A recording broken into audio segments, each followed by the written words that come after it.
Nangyari itong kwentong to nang lumipat ako ng bagong kumpanya.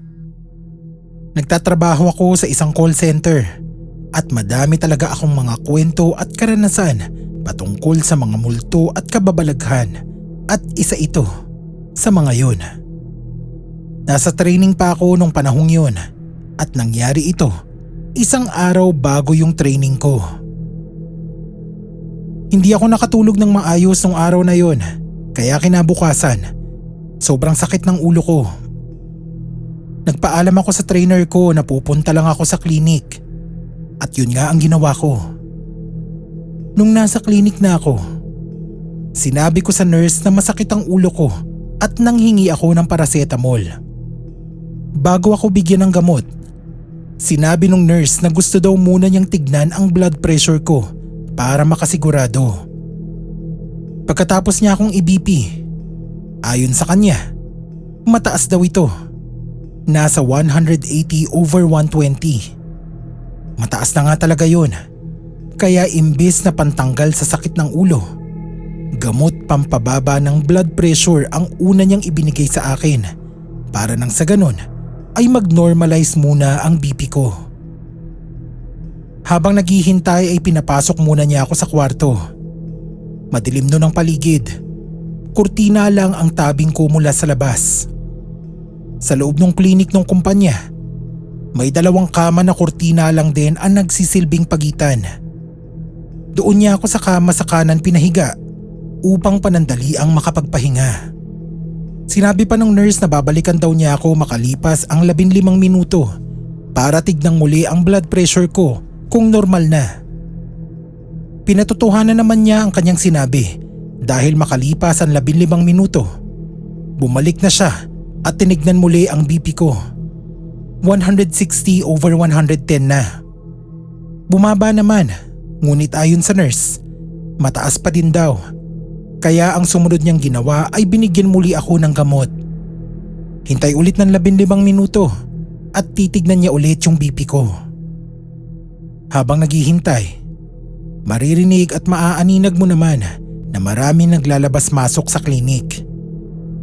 Maya-maya pa ay merong isang matabang lalaking pumasok at nahiga sa kama na nasa kaliwa.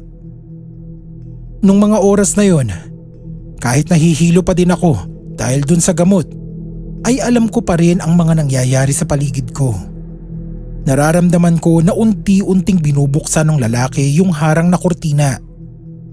Pagtingin ko sa kanya, kitang-kita akong nakatingin siya sa akin. Para akong nabastusan nun kasi alam naman niya sigurong may tao doon, ngunit binuksan pa din niya yung harang para tignan. At isa pa, nandun kasi ako para magpahinga. 15 minuto na ulit ang lumipas at pumasok na ulit yung nurse. Nag-check ulit ng BP at sinabi nito na tumataas daw. 170/100. Na high blood ata ako dun sa lalaki. Ayon kay nurse, kailangan daw kasing bumaba ng BP ko para umayos yung pakiramdam ko.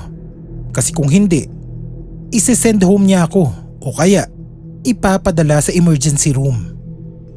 Binigyan niya ako ulit ng katapress. 15 minuto ulit. So sabi ko, sige, pahinga na lang muna. Habang nakahiga ako, ay hindi ko sinasadyang mapasulyap doon sa gilid ng kama. Napabalikwas ako sa gulat dahil yung lalaking nasa kabilang kama ay nasa tabi na ng kama ko. Sa sobrang gulat ko nga ay halos napatalon ako mula sa kama at nagtatakbo palabas ng kwarto. Naabutan ko yung nurse at sinabi ko na yung isang patient na pinapasok niya doon sa kwarto sobrang nakakatakot at palaging nakatitig sa akin. Yung mukha na ay nasa harapan na ng mukha ko. Kitang-kita ko yung gulat sa mukha ng nurse. Halata ding natakot siya dahil maging yung nurse namutla na din matapos kong sabihin sa kanya yung nangyari. Weirdo na nga yung nangyari sa akin. Ngunit ang mas nagpalala ng sitwasyon ay nung sabihin sa akin ng nurse na wala naman daw siyang ibang taong pinapasok sa kwarto. Ako lang daw ang pinagpahinga niya dahil sobrang taas daw ng BP ko. Isinama ko siya sa loob ng kwarto at sa gulat ko, wala na yung lalaki. Doon na ako hinampas ng katotohanan na yung kasama kong lalaki kanina, multo na. Hindi pa natapos doon ang mga kababalaghan dahil habang nakatayo kami ng nurse sa loob ng kwarto habang hinahanap yung lalaki, biglang kumurap-kurap yung ilaw sa labas.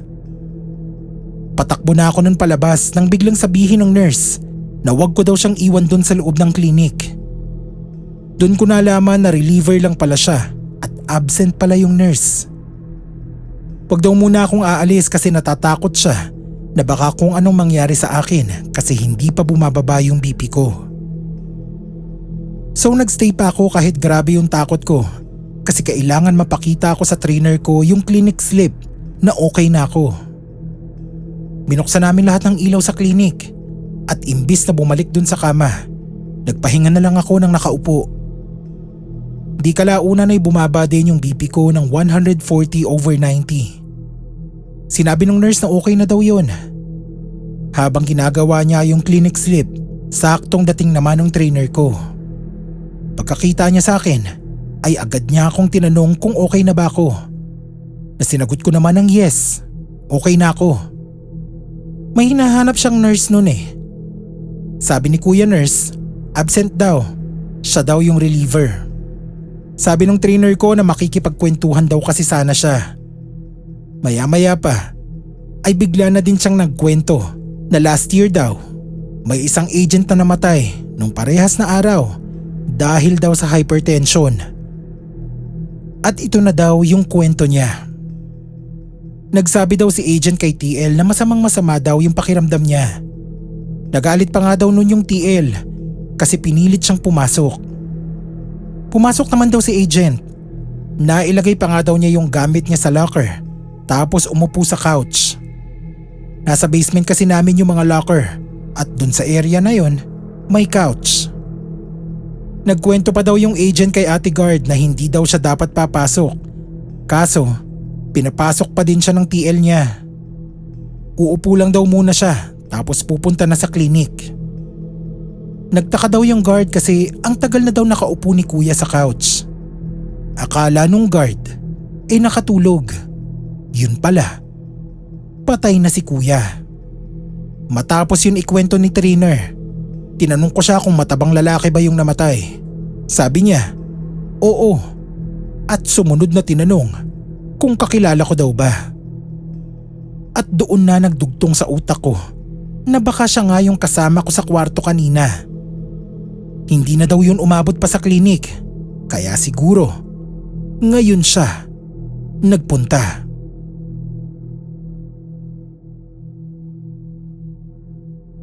Magandang gabi sa lahat ng listeners ng Scream PH. Junior na lang po ang itawag niyo sa akin. Mga 4 na taon na din po akong nagtatrabaho sa morgue bilang assistant. Hindi naman po talaga ako ang tumatrabaho sa mga bangkay. Bali ang gawa ko, tumutulong po ako sa pagtatransport ng mga namatay mula sa ward papunta dito sa morgue. 3 ho talaga kami noon na nagro-rotate sa trabaho namin. Pero nung gabi na yon, humalili po ako sa isa kong kasama sa trabaho. Nagkasakit kasi siya noon at hindi na daw kayang pumasok. Medyo mas madali naman ho yung trabaho kapag sa gabi kasi wala naman masyadong ganap. Kapag may namatay lang ho, i-receive lang namin, mamarkahan at ililista lang. Depende na ho sa sitwasyon kung ipapatawag ba yung boss ko, lalo na sa mga sitwasyon na kailangan i-autopsy agad. Pero kung mga transpo lang katulad ng kapag ililipat na sa funeral home, okay na ako na lang ang gagawa. Medyo tahimik nung gabi na yon. Wala talagang ginagawa kaya naman nakikinig lang ako ng radyo doon sa baba. Yung morgue kasi ng ospital na yon malapit na sa basement. Medyo malayo na sa maraming tao ng ospital kaya nakakapakinig na kami ng radyo ng medyo mas malakas. Sa totoo lang po, syempre, natural naman siguro na makakaramdam kami ng mga kababalaghan doon kasi puro patay yung mga kasama namin. Nakakaramdam din po talaga ako ng takot lalo na kapag mag-isa ako doon. Hindi na po ako magsisinungaling pa. Ang mas madalas naming maranasan ay yung mga gumagalaw na mga gamit. Minsan may mga umiiyak na hindi naman namin alam kung saan ang gagaling. Marami po talaga kaming nararanasan doon. Pero nung gabi na yun, pakiramdam ko, pinaglaruan talaga ako ng malala. So ayun, habang nakikinig ako ng radyo, naisipan kong magtimpla na ng kape. Tapos kunin na din yung biskwit ko sa bag. Hindi pa naman kasi talaga ako ganun kagutom.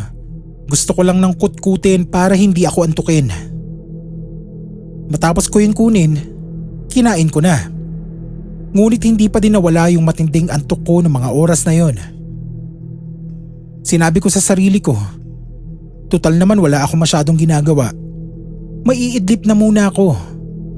Habang bigla ko na lang naramdaman na parang kumakati yung likod ko. Normal ko namang nararamdaman yon, kaya ang ginawa ko, sinubukan kong abutin yung parting makati. Nakakainis pa nga nun kasi nasa bandang gitna pa yun ang likod ko. Kaya ang sumunod kong ginawa, ikinaskas-kaskas ko yung likod ko sa upuan. At nung pakiramdam ko wala na yung kate, bumalik na ako ulit sa pagtulog. Nang nag-aagaw antok na naman ako, ayan na naman. Sobrang kati na naman ang likod ko.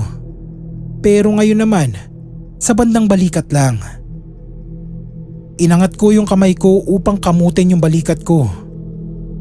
Ngunit saktong paglapat ng kamay ko sa aking balikat, nagulat na lang ako nang may iba akong mahawakan. Malamig yun, medyo basa at tila mas mabuto kesa sa balikat ko. Kinapaka ko pa yun hanggang sa matantong hindi na pala balikat yung hawak ko. Isa yung kamay na nakapatong sa balikat ko. Napabalikwas ako sa pagkakaupo at agad na tinignan kung sino yung nasa likod ko. Ngunit wala akong nakita. Nagsimula nang magpatay-sindi yung ilaw dun sa morgue at maya-maya pa, maririnig mo ang mahihinang tawa na pumapaibabaw sa tunog ng nakabukas na radyo sa tabi ko. Hindi ko na natiis ang pangyayari at agad na kinuha ang mga gamit ko. Nakita pa ako ng ibang empleyado na halos maubos na yung dugo ko sa katawan dahil sa pamumutla. Nung gabi na yon, kahit sobrang takot na takot ako ay nagpatuloy pa din ako sa shift. Hindi na ako bumalik sa loob ng morgue. Doon na lang muna ako tumambay sa labas kung saan may mga taong dumadaan hanggang sumikat ang araw. Hello Sir Scream. Ella na lang po ang itawag niyo sa akin. Nurse po ako sa isang ospital dito sa probinsya.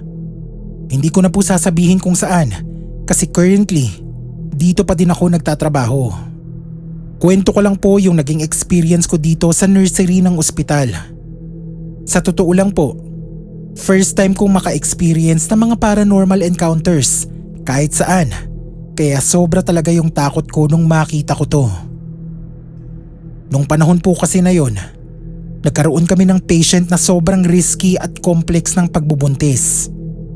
Napakaraming komplikasyon at isa pa, may problema sa puso yung nanay. Pinaabisuhan naman po ng doktor niya yung nanay, maging yung buong pamilya, na may posibilidad na hindi kayanin ng nanay yung panganganak. Ang unang sinuggest ng mga doktor, mag-cesarean section na lang para hindi na siya umiripa kung normal. Ngunit sa kung anong dahilan, hindi pumayag yung nanay. Siyempre hindi naman namin naiwasan na mag-isip ng mga posibleng dahilan. Ayaw naman namin husgahan yung pamilya, maging yung nanay. Pero ang pinaka naisip naming dahilan ay yung presyo ng panganganak kapag cesarean yung ginawa. Sa pagkakaalam ko, pinapirma ng doktor yung nanay maging yung pamilya ng waiver na kung ano man ang mangyari, alam nung nanay maging ng pamilya ang mga nakaambang panganib. So ayun, nung nag-labor na yung nanay at pumutok na yung panubigan, Chinek na namin agad kung ilang centimeters na ba yung dadaanan ng bata. Nung mga oras na yon, nasa 9 centimeters na. Kaya agad na namin siyang dinala sa delivery table at pinahiga na siya, handa sa paglabas ng bata. Unti-unti na ding gumrabe yung sakit ng tiyan niya at halos magsisigaw na ito sa sakit. Naiintindihan ko naman yun kasi pangalawang anak pa lang daw ito, kaya talagang medyo mahirap pa. Naisip ko nga noon na siguro kaya naman itong pasyente na ilabas yung anak niya ng normal kasi maliban dun sa teorya namin tungkol sa pera, kinaya naman niya yung una nang walang komplikasyon. Pagdating ni doktora, nagsimula na kaming ilabas yung bata. Ini-instructan namin yung nanay na isabay yung pag-iri niya sa paghilab ng tiyan. Sinabihan din namin siya na huwag kalimutang huminga para ma-relax kahit papaano yung katawan niya at kusang bumuka yung daanan ng bata. Ngunit nung bandang huli na, matapos nung huling pag-iri, bigla na lang siyang nawalan ng malay.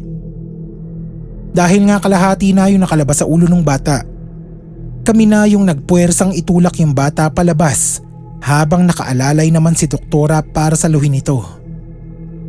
Nakalabas ng maayos ang bata, ngunit ang hindi na muling nagkamalay pa yung nanay.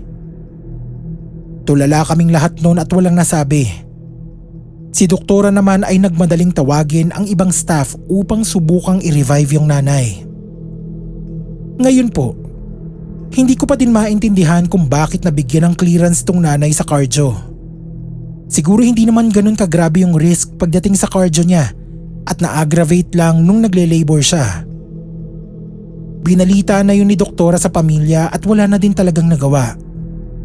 Idineklarang patay yung nanay, kasabay ng unang iyak ng anak niya. Matapos nung nainayos na namin ang lahat upang maidala yung katawan ng bangkay sa morgue, tapos yung baby naman sa nursery. Siguro makalipas ang isang araw, gabi na nun at ako ang naka-duty. Habang nakaupo ako sa nurse's station, nagulat na lang ako nang makarinig ng boses ng isang babaeng kumakanta. Mahina lang yun na tila ba may hinihiling bata sa loob ng nursery. Napabalikwas ako sa kinauupuan ko kasi paanong may nakapasok na ibang tao sa nursery nang hindi ko nalalaman samantalang katabi ng nurse's station yung pinto. Dali-dali akong tumakbo papunta sa mga bata at laking gulat ko nang makita ang isang babaeng naka-operating room gown ang nakatayo sa isa sa mga crib ng nursery. Kinakantahan pa niya yung bata at nang pumasok ako sa loob, parang nagulat din siya at napatingin sa akin sabay na wala na lang bigla sa hangin. Hindi ako nakagalaw noon pero tandang-tanda ko yung itsura ng babaeng yun. Yun yung nanay na namatay sa panganganak nung isang araw lang. Sa totoo lang imbis na matakot ay para akong naiyak sa lungkot. Dahan-dahan akong lumapit sa bata na himbing sa pagtulog sa crib niya. Umusal na lang ako ng dasal nung gabi na yon kasi sa isip ko, gusto lang sigurong makita ng nanay yung anak niya bago ito makatawid sa kabilang buhay. Sinabi ko din ng malakas sa loob ng nursery na huwag siyang mag-alala kasi panigurado naman na aalagaan ng kanyang ama ang batang ito. Matapos naman noon ay hindi ko na ulit nakita ang kaluluwa ng nanay. Ngunit kung akala nyo ay wala ng ibang paranormal encounters ang mga kasama ko dito, dyan kayo nagkakamali. Magkakala pa ako ng mga kwento at ipapadala ko din dito. Salamat po sa pagbabasa ng karanasan ko.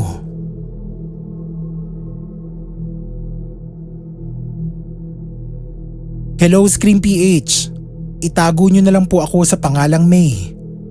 Nais ko din po sanang makiusap na itago na lang din po yung pangalan ng lokasyon ng ospital na pinagtatrabahuhan ko. Sa ngayon ho ay wala na ako doon at nagtatrabaho na bilang midwife sa ibang bansa. Siguro naging isa na din to sa dahilan kung bakit kating-kati akong makaalis noon sa ospital na yon kasi hindi ko na din natiis yung mga nangyayari.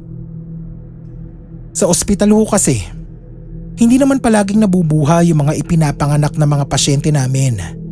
Minsan, May mga pagkakataong patay nang lalabas ang bata o di kaya kapag sobrang komplikado ng sitwasyon ng pasyente, doon na inaabutan ng kamatayan.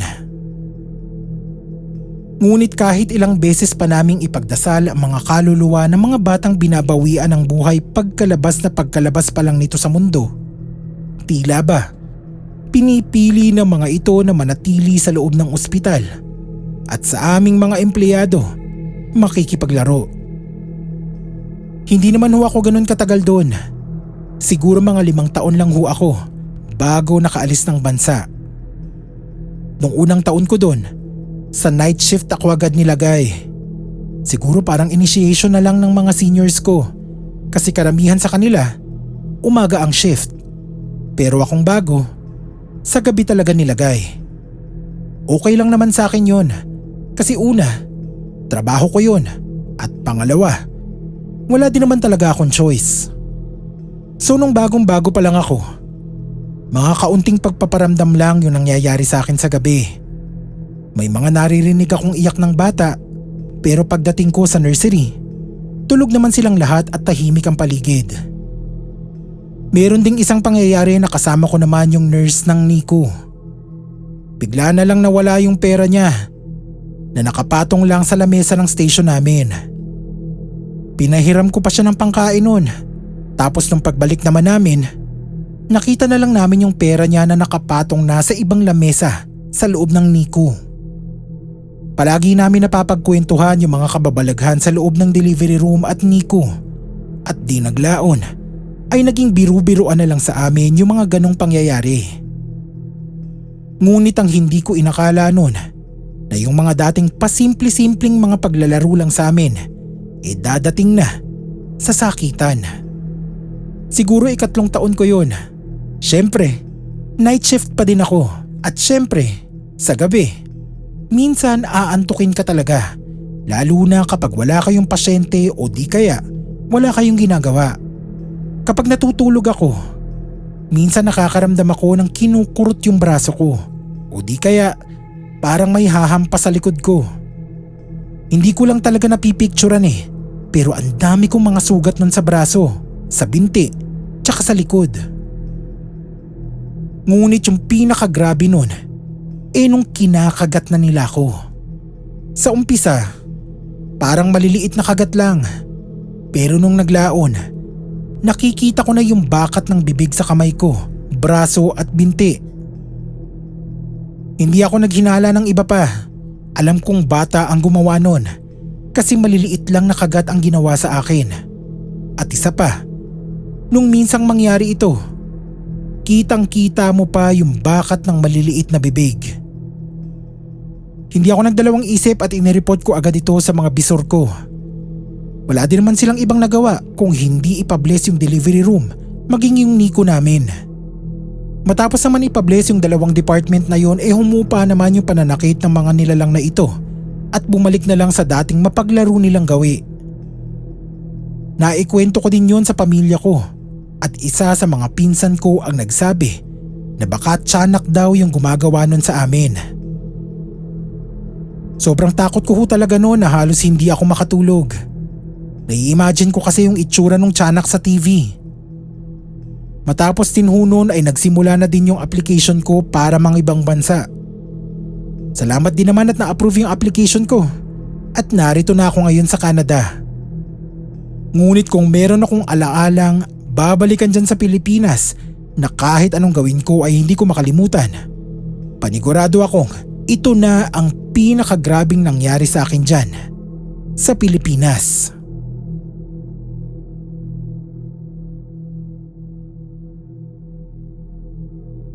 Magandang gabi po sa inyong lahat. Tawagin niyo na lang po akong Chelsea. Pharmacist po ako dati sa isang ospital na hindi ko na lang muna papangalanan. Gusto ko po sanang magbahagi ng na-experience ko sa dati kong pinagtatrabahuhan. Bago ho ako magsimula, gusto ko lang sabihin na avid fan ako ng Spotify podcast nyo at natapos ko na lahat ng kwentong naka-upload doon kaya nag-decide na akong lumipat sa YouTube para mas marami pa akong mapakinggan. Itong kwento ko hindi naman masyado nakakatakot. Ngunit kung iisipin mo kasi, sa gabi, usually 2 o mag-isa lang kami sa pharmacy ng ospital, kaya hindi mawala-wala sa isip namin ang nagbabadyang takot sa bawat duty. Kahit gustuhin namin na hindi na yun isipin, nasa ospital din kasi kami na nagkalat din ng iba't ibang kwentong kababalaghan. Nang mangyari itong kwentong to, naka-double shift ako noon. Maliit na ospital lang yung pinagtatrabahuhan ko at maliban sa konti ang staff sa ibang department, damay din kami sa pharmacy. Konti lang din talaga kaming nagro-rotate sa mga shift namin. Siyempre, sa kahit ano namang trabaho sa medical field, kapag may kapalitan ka sa shift mo at hindi siya pumasok o may emergency, nasa sa inyo na ang pag-uusap kung sino ang magiging kahalili mo. Pero nung time na yon, wala talaga akong choice kung hindi saluhin yung shift ng kasama ko. Alam naman namin na mali na i-push mo yung sarili mo sa mga ganitong klaseng trabaho kasi buhay ng mga taong may sakit ang nakasalalay sa bawat kilos at desisyon namin. Pero wala talaga kaming choice. Idlip-idlip na lang kami kung may pagkakataon at kung kailangan na ng serbisyo namin. At least medyo gising yung diwa. Isa pang iniisip namin kaya kami pumapayag sa mga ganitong sitwasyon, kapag nangangailangan naman kami ng time off sa trabaho, meron din kaming aasahan na sumalo ng shift namin. So ayun na nga, mga 10:00 na siguro ng gabi noon. Wala nang masyadong pumupunta doon sa pharmacy maliban lang sa mga kailangan ng mga swero, tsaka mangilan-ngilang medication sa ward. Yung window kasi sa pharmacy namin is salamin. Sliding glass. Kapag walang tao sa labas, sinasara lang namin kasi makakasingaw yung aircon. Sayang naman yung kuryente. At dahil nga wala naman akong masyadong ginagawa, naisip ko munang maidlip. Hindi naman ako masyadong kabado na makatulog ng dire-diretso kasi mababaw lang talaga akong matulog. Nag-aagaw antok na ako noon nang bigla akong may marinig na kumakatok doon sa bintana. Naalimpungatan agad ako noon kasi yung tunog noon parang kumakatok sa salamin na may gamit na barya. Nang marinig ko yun dali-dali akong tumayo at binuksan ko agad yung bintana. Ngunit sa pagtataka ko, wala namang tao sa labas. Hindi ko din yun inasahan kasi nga sa sobrang lakas ng katok, hindi mo naman iisipin na may tumama lang sa salamin. Inisip ko na lang noon na baka bumalik pa yung kumakatok, kaya umupo na lang ako imbis na umidlip ulit. At hindi nga ako nagkamali. Ayun na naman, may kumakatok na naman sa bintana. Meron din kasi ako mga kaibigan doon na nurses at mga ibang utility, kaya nung binuksan ko yung window namin at wala na naman akong nakita, inisip ko noon na baka pinaprank na naman ako nung iba kong kakilala. Alam kasi nila kapag wala akong kasama kaya minsan, niloloko talaga nila ako. Sakto din habang nakasilip pa ako sa labas ay nakita ko yung isang kakilala kong utility na nasa night shift din. Tinawag ko siya at tinanong kung siya ba yung kanina pakatok ng katok sa window namin na mariin naman niyang itinanggi. Matapos yun ay bumalik na ako sa pagkakaupo. Napadrip na talaga ako noon kasi buong shift ko nung gabi, paulit-ulit na kumakatok kung sino man yun at kapag tinitignan ko naman, wala namang tao. Pero nung umaga, inisip ko na lang na parang normal na siguro to kapag sa ospital ka nagtatrabaho. Parang kasama na siguro yun sa mga dapat mong harapin. Simula ho nun, kapag nagdo-double shift ako, talagang sinisigurado kong may dala akong mga panangga sa mga masasamang espiritu at panlaban na din sa antok. May mga mas grabe pa kaming na-experience kesa dito. Pero sa ngayon, ito na muna.